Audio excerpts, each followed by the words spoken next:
what did we learn for the first weekend of the Premier League? We're going to break it down step by step. This is Football Focus. All right. We talk about soccer, sports analysis, you name it. We try to explain it.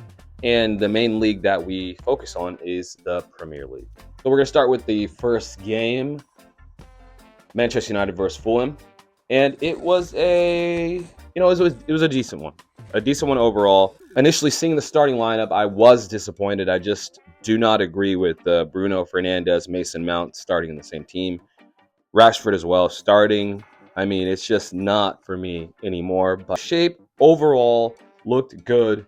The way we played looked a lot more enticing than the previous year, as far as we were not behind the ball the whole time, even though we were at home. So sure, first game nerves.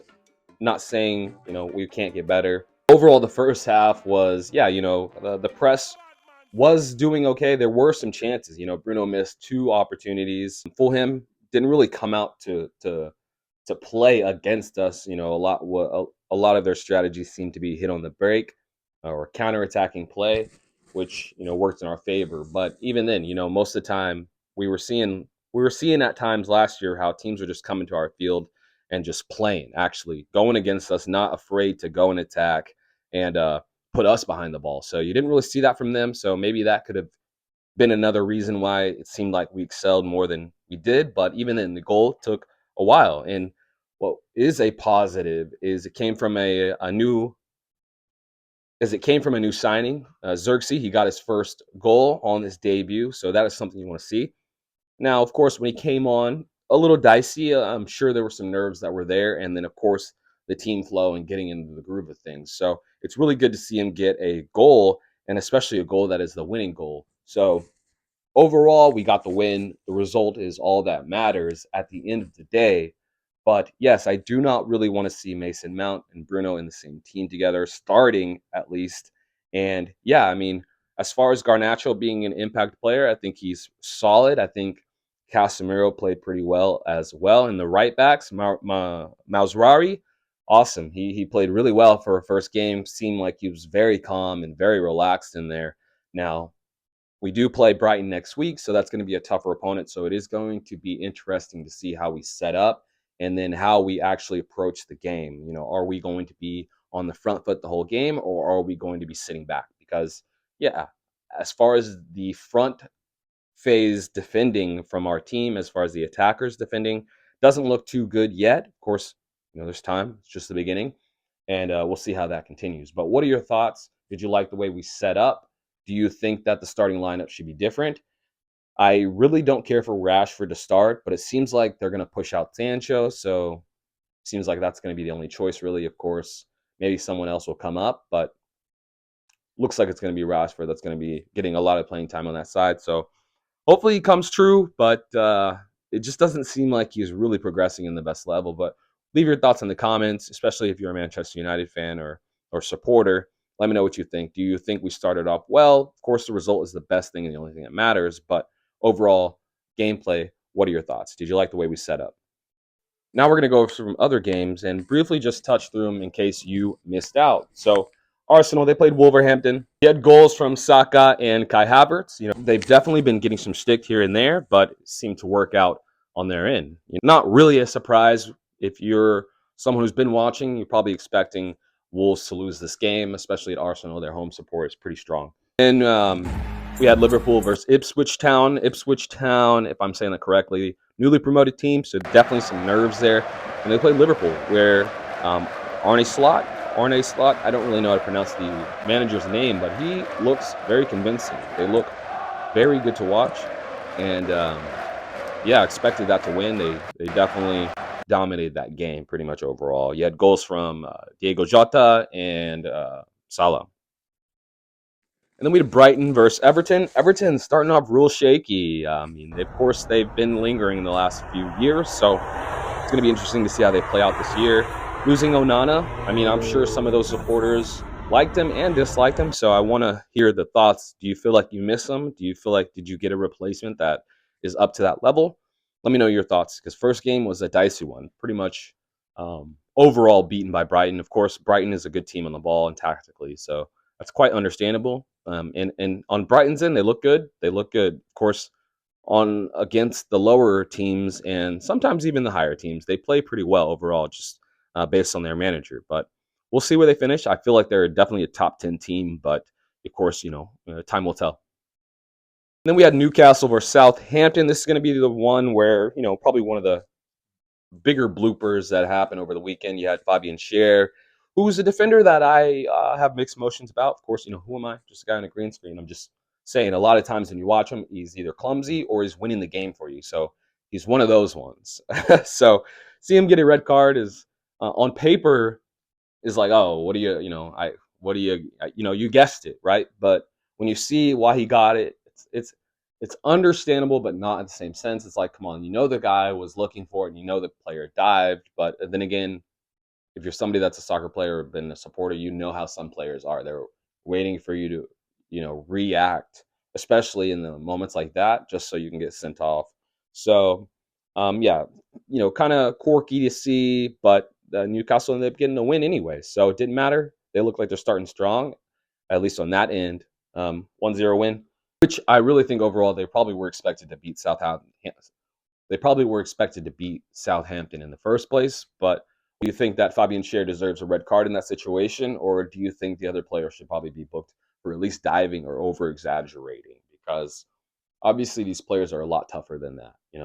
Then we had Nottingham Forest versus Bournemouth. Yeah, kind of a mixed game, really. First goal was scored by Nottingham Forest, and then throughout watching, you probably would have expected him to get the 1-0 win. And then, yeah, Bournemouth somehow got that equalizer towards the very end. And, that's one of the only draws of the weekend. So that's kind of what you want to see. Very, very contested weekend. Next, we're going to talk about West Ham versus Aston Villa. So Aston Villa, I really like the way they're playing. I like the Onana purchase. I feel like Emery is sort of slept on. I'm sure there are definitely some people that really support him and believe in him, but I feel that the overall support for the guy is not very strong considering his resume and the teams he's done it with. So I'm excited to see how they push. It's going to be interesting.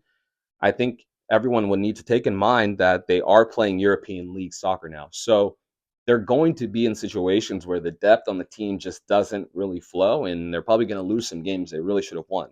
But we'll see. Emery is a baller, and he knows what to do. He's definitely one of the best managers out there, in my opinion. They were able to get the win at the end of the day, 2-1. What do you think? Do you like Onana? Aston Villa supporters, do you like that purchase? Do you feel like it's going to push you guys to the next level? Or do you feel that with Champions League also this year, you'll kind of maybe be a little more mid-table? Let me know your thoughts. Brentford versus Crystal Palace. Of course, Crystal Palace, they lost one of their key attacking, just overall players in Olise over the summer. Doesn't seem like they've really replaced them on that side.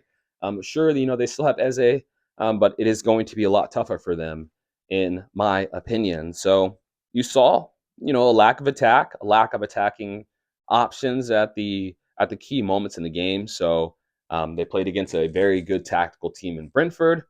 Brentford's a tough team to go against. They're always strong tactically. Of course, maybe they don't have the star players in every position, but they definitely know how to do their job. So seeing them get the wins, not really surprising.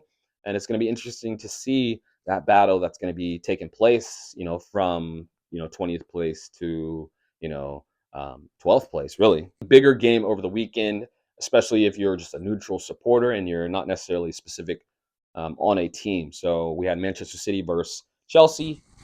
On the face of it, it would seem like Manchester City dominated if you're just seeing the score 2-0. You know what I mean? Two gaps between the goals. But overall, I really feel that Chelsea played really good, especially with the expectation that's been on them, the controversy that's sort of gone on over the week.